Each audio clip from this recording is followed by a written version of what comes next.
Selamat malam, adik-adik mahasiswa sekalian. Selamat mengikuti pertemuan keempat kita kali ini. Kita akan membahas mengenai aplikasi fungsi linier dalam ekonomi dan bisnis lanjutan dari yang kita pelajari 2 minggu yang lalu. Nah, pada kesempatan kali ini kita akan mempelajari keseimbangan pasar dua jenis barang, pengaruh pajak dan subsidi terhadap keseimbangan pasar dua jenis barang, analisis peluang pokok, dan penentuan pendapatan nasional. Untuk materi ke-6 dan ke-7 sudah kita bahas pada Zoom meeting tadi. Pada kesempatan kali ini kita akan melanjutkan pembahasan mengenai analisis peluang pokok dan penentuan pendapatan nasional. Yang pertama, di dalam materi analisis peluang pokok itu adalah fungsi penerimaan total atau total revenue. Penerimaan total bagi sebuah perusahaan adalah total hasil penjualan dari suatu perusahaan. Jadi, revenue itu adalah total penghasilan dari suatu perusahaan. Nilainya merupakan hasil kali antara kuantitas barang yang diproduksi dengan harga barang per unitnya.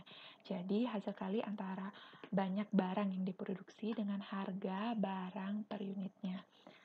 Adapun fungsi dari penerimaan total atau total revenue adalah P dikali Q, di mana P adalah price dan Q adalah quantity. Selanjutnya, fungsi biaya atau total cost. Biaya total dapat dibagi atas dua, yaitu biaya tetap dan biaya variabel. Biaya tetap atau fixed cost adalah biaya yang besarnya tetap. Artinya tidak tergantung dari banyak sedikitnya barang yang diproduksi. Jadi, sebanyak apapun barang yang diproduksi atau sedikit apapun barang yang diproduksi, biaya yang dikeluarkan adalah tetap. Contohnya, gaji pegawai, dan lain sebagainya. Sedangkan biaya variabel adalah biaya yang besarnya dapat berubah-ubah tergantung dengan banyak sedikitnya barang yang diproduksi. Misalkan pengeluaran listrik tiap bulannya dari suatu perusahaan itu termasuk biaya variabel. Biaya yang besarnya berubah-ubah tergantung dari perusahaan itu sendiri. Adapun fungsi dari biaya total atau total cost adalah FC ditambah dengan VC, di mana FC adalah fixed cost dan VC adalah variable cost, jadi penjumlahan antara biaya tetap dan biaya variabel. Di mana untuk mencari biaya variabel yang digunakan adalah V kali Q, biaya variabel per unit dikali quantity. Selanjutnya kita akan membahas tentang keuntungan, kerugian, dan break-even point atau BEP atau biaya impas, di mana revenue sama dengan total cost. Yang pertama, jika revenue atau pendapatan lebih besar daripada cost atau pengeluaran, maka perusahaan akan mencapai keuntungan. Apabila pengeluaran dan pemasukannya sama, maka akan mencapai BEP, dan apabila pengeluaran lebih kecil, pendapatan lebih kecil daripada pengeluaran, akan mencapai kerugian. Nah, nilai dari untung, rugi, atau BEP ini bisa dicari dengan rumus V sama dengan R dikurangi C, di mana apabila nilai V ini bernilai positif, maka perusahaan mencapai keuntungan, dan apabila bernilai negatif, kerugian, dan bernilai 0, maka perusahaan tersebut mencapai BEP, jadi impas, harga yang dikeluarkan dan pendapatan sama. Kemudian, lihat pada grafik berikut ini. Sumbu X ini adalah Q atau kuantiti banyaknya barang yang diproduksi, sedangkan sumbu Y ini adalah cost atau revenue-nya, pendapatan atau pengeluarannya. Ini adalah grafik fungsi R dan ini grafik fungsi C. Apabila pendapatan ini fungsi R berada di bawah dari fungsi C, berarti pendapatan itu lebih kecil daripada pengeluaran. Jadi perusahaan akan menerima kerugian. Sedangkan di sini perpotongan antara revenue dan cost itu berarti perusahaan mencapai impas atau mencapai titik break even point. Sedangkan apabila pendapatan ini grafik fungsi R ini berada di atas grafik fungsi C, maka perusahaan akan mencapai keuntungan. V-nya bernilai positif. Selanjutnya, untuk mencari berapa sih banyak barang yang harus diproduksi agar mencapai BEP atau break even point, itu dari penurunan rumus R sama dengan C kita dapatkan kuantiti yang dibutuhkan agar mencapai break even point dengan rumus seperti ini.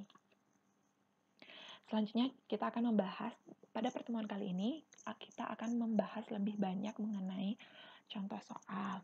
Nah, dari yang tadi sudah Ibu jelaskan, kalian kan mendapatkan lumayan banyak rumus dan istilah-istilah baru. Silakan dicatat dengan baik rumus-rumus tersebut dan istilah-istilahnya dan hubungan antara satu rumus dan rumus lainnya. Untuk lebih agar membantu kalian memahami, kita akan membahas beberapa contoh soal. Yang pertama yaitu soalnya seperti ini. Bisa kalian lihat. Biasakan tulis dulu apa yang diketahui pada soal. Di soal ini diketahui cost atau biaya untuk memproduksi suatu barang, fungsinya adalah 30.000 ditambah 100 Ki dan penerimaan total atau revenue pemasukannya adalah 200 Ki. Pertanyaannya A, berapa unit perusahaan tersebut berproduksi agar mencapai impas? Nah, impas atau BEP itu dicapai ketika cost sama dengan revenue. Jadi kalian tinggal masukkan fungsi cost-nya sama dengan fungsi revenue-nya. Sehingga kalian mendapatkan kuantitinya sebesar 300. Jadi, perusahaan tersebut harus memproduksi 300 unit barang agar perusahaan tersebut dapat mencapai BEP. Sekian untuk jawaban nomor A. Yang B, apakah untung atau rugi apabila perusahaan tersebut memproduksi 400 unit? Berarti Q kuantitinya adalah 400. Kita akan menentukan nilai V-nya. Ingat tadi V positif untung, V negatif rugi.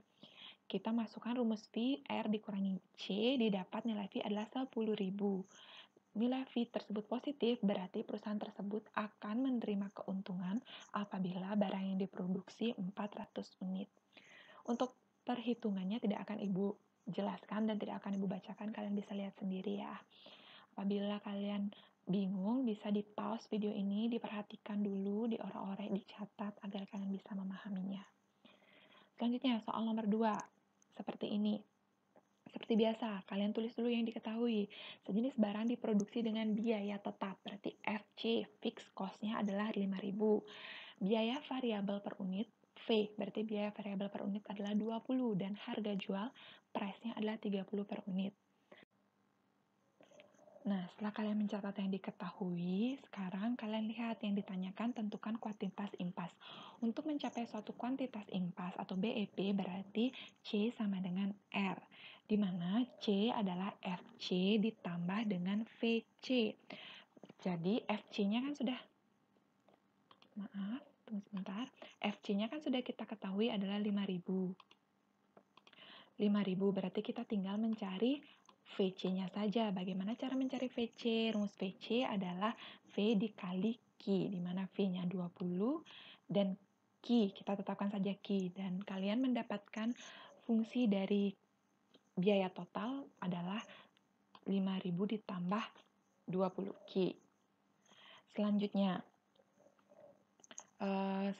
kita akan mencari R. Kan C sama dengan R, C-nya kalian sudah dapatkan ini. Selanjutnya kita akan mencari R. Rumus mencari R adalah P dikali Q. P, price-nya kalian punya 30 dikali Q. Setelah mendapat rumus C dan R, kalian tinggal masukkan C sama dengan R, dapat kuantitinya 500. Jadi, banyaknya barang yang diproduksi agar biaya produksi dan biaya yang didapatkan adalah seimbang adalah 500. Banyaknya barang. Kemudian pertanyaan yang kedua, agar diperoleh laba sebesar 2.500, berapa unit yang harus diproduksi? Nah, rumus dari laba itu kan V sama dengan R min C. Diketahui labanya adalah 2.500. Tinggal kalian hitung secara matematis. Kalian masukkan nilai R-nya ini, nilai C-nya ini. Kalian dapatkan kuantitinya adalah 750. Jadi, agar memperoleh laba sebesar 2.500, perusahaan harus memproduksi barang sebanyak 750. Contoh yang ketiga, seperti ini soalnya, kemudian kalian tulis yang diketahui. Fixed cost-nya 4.000. Biaya produksi adalah 4.000. Kemudian, menjual hasil produksinya, price-nya adalah 10 per unit. Kemudian, biaya variabel diperkirakan 40% dari penerimaan total, berarti 40% dari revenue. Berapakah biaya total apabila berproduksi 5.000? Berarti kuantiti yang akan diproduksi adalah 5.000 unit. Nah, berapakah biaya total? Untuk mencari total cost, berarti kalian harus mencari FC ditambah VC.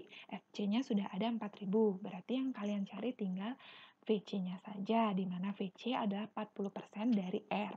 Berarti 40% dari R. Nah, sebelum mencari VC ini, kalian harus mencari dulu R, revenue-nya berapa. Nah, revenue itu kan P dikali Q, berarti 10 dikali 5.000. Jadi, revenue-nya 50.000. Jadi, untuk apabila kalian memproduksi sebesar 5.000 unit, kalian akan memperoleh revenue atau pendapatan sebesar 50.000.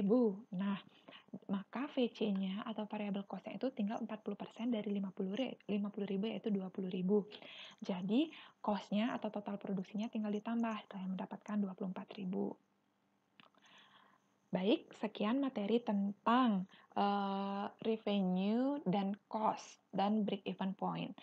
Sekarang kita akan masuk ke fungsi konsumsi. Jadi, besar kecilnya konsumsi nasional satu negara tergantung dari pendapatan nasionalnya. Pendapatan nasional tersebut berdasarkan model Keynes dialokasikan menjadi dua kategori, yaitu konsumsi dan tabungan, di mana pendapatan nasional adalah jumlah dari konsumsi dan tabungan. Dan bentuk umum dari fungsi konsumsi adalah C sama dengan C0 ditambah BY. Yang kedua, fungsi tabungan. Tabungan dari satu negara juga tergantung pada besar kecilnya pendapatan nasional, di mana fungsi tabungannya seperti berikut. Ini adalah keterangannya. Silakan kalian simak dan pelajari secara lebih lanjut. Ibu tidak akan membacakannya. Kemudian, kalian juga akan melihat tentang fungsi investasi, fungsi import, dan fungsi pajak. Itu bisa kalian pelajari sendiri, rumus-rumusnya. Ibu tidak akan menjelaskan lagi apa itu investasi, apa itu import, dan apa itu pajak. Ibu rasa kalian semua sudah harusnya memahami tentang hal tersebut. Kemudian, kita langsung masuk ke pendapatan disposable, di mana pendapatan disposable tersebut atau disposable income merupakan pendapatan nasional yang secara nyata dapat dibelanjakan oleh masyarakat. Jadi, pendapatan disposable tersebut adalah pendapatan nasional setelah dikurangi pajak dan ditambah pembayaran alihan. Jadi, pajak itu akan mengurangi pendapatan kita, karena kita harus membayar pajak kepada negara. Sedangkan alihan atau dana bantuan dari negara itu akan menambah pendapatan kita. Jadi, makanya dikurangi pajak dan ditambah pembayaran alihan. Jadi, bentuk umum dari pendapatan disposable adalah YD sama dengan Y, pendapatan nasional dikurangi T, tax atau pajak, ditambah dengan R, pembayaran alihan. Langsung saja kita masuk ke contoh soal yang pertama. Seperti ini, kalian lihat apa yang diketahui. Yang diketahui adalah C, fungsi konsumsinya 40 ditambah 0,4 Y. Yang ditanya berapa besar konsumsi jika pendapatan nasionalnya 200. Pendapatan nasional kan Y. Jadi, tinggal dimasukkan saja disubstitusi Y ini dengan 200. Kalian dapat bahwa besarnya konsumsi adalah 120. Kemudian, tentukan fungsi tabungannya, poin B. Bentuk umum fungsi tabungan seperti berikut. Kemudian, diketahui kalian tadi fungsi konsumsi 40 ditambah 0,4 Y. Dari bentuk umum fungsi konsumsi C sama dengan C0 ditambah BY, 40 ini berarti sama dengan C0. Dan 0,4 ini adalah B-nya. Kalian tulis C0-nya 40, B-nya 0,4. Tinggal kalian masukkan ke rumus, mendapatkan fungsi tabungan sebesar min 40 ditambah 0,6Y. Baik, sekian contoh soal selanjutnya. Seperti ini, kalian catat apa yang diketahui. Yang pertama, untuk perekonomian satu negara secara keseluruhan, konsumsi merupakan fungsi linear. Pada setiap tingkat pendapatan, konsumsi sama dengan, berarti C sama dengan 4 miliar, 4 ditambah 80% dikali Y. Itu yang diketahui. Nah, ini 4 ditambah 80% dikali Y. Berdasarkan bentuk umum fungsi konsumsi di atas, berarti C0-nya adalah 4. C0 4 dan B-nya adalah 80%. 80% itu sama dengan 0,8. Sehingga kalian dapat fungsi konsumsi C sama dengan 4 ditambah 0,8Y. Itu fungsi konsumsi poin A. Yang B, tentukan besar konsumsi apabila pendapatannya 30 miliar. Berarti Y-nya ini adalah 30 miliar. Tinggal kalian ganti Y menjadi 30. Sehingga didapatkan besar konsumsinya adalah 28 miliar. Untuk membuat grafik, kalian tinggal, Ibu tidak jelaskan lagi ya, fungsi ini kalian gunakan untuk menggambar grafiknya. Pertama, kalian buat C sama dengan 0, kalian cari nilai Y-nya.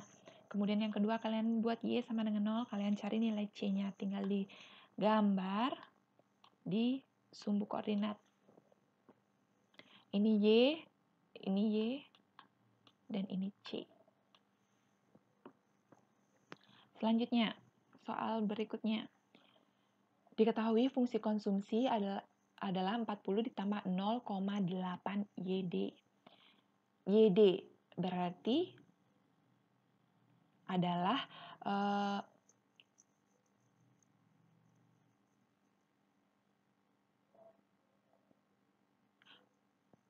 pendapatan masyarakat disposable, YD disposable.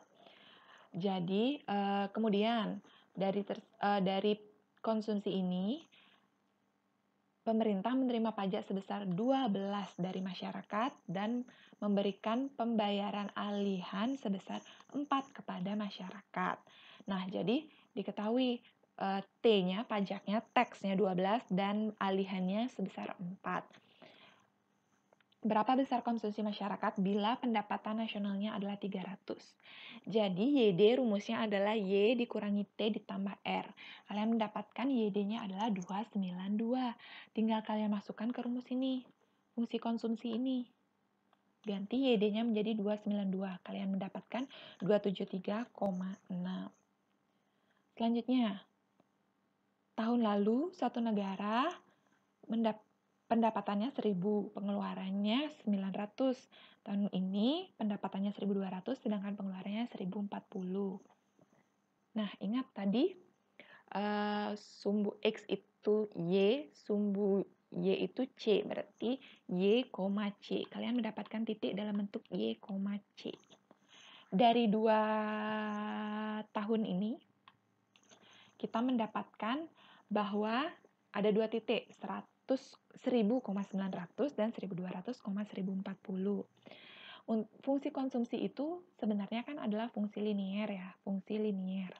Jadi, kalian tinggal mencari bentuk umum dari fungsi linier menggunakan rumus Y sama dengan MX plus C. Kita sudah setiap minggu membahas ini Y sama dengan MX plus C. Pertama kalian cari M, dapat 7/10, kemudian kalian cari Y, mencari C, maaf Ibu salah ketik, ini maksudnya mencari nilai C, mendapat nilai C 200, sehingga fungsi linier kalian dapatkan Y sama dengan 0,7X ditambah 200. Nah, nilai itu kalian samakan dengan bentuk umum dari fungsi konsumsi. Jadi kalian dapatkan C sama dengan 200 ditambah 0,7Y. Ini bentuk umum fungsi konsumsinya. Kemudian untuk tabungan, tinggal kalian masukkan saja rumusnya. Ini C0-nya, ini B-nya. Tinggal kalian masukkan mendapat fungsi tabungan min 200 ditambah 0,3Y. Oke, baiklah. Sekian materi yang kita bahas pada pertemuan kali ini. Ibu harap kalian benar-benar mempelajari sendiri lebih lanjut tentang materi hari ini. Latihan contoh soal, latihan soal yang ada di buku silakan dikerjakan. Untuk minggu ini, kalian bebas dari tugas-tugas. Jadi kalian tinggal simak video ini, kalian catat, kalian pahami dengan baik materinya. Untuk pertemuan selanjutnya, sampai jumpa minggu depan. Terima kasih.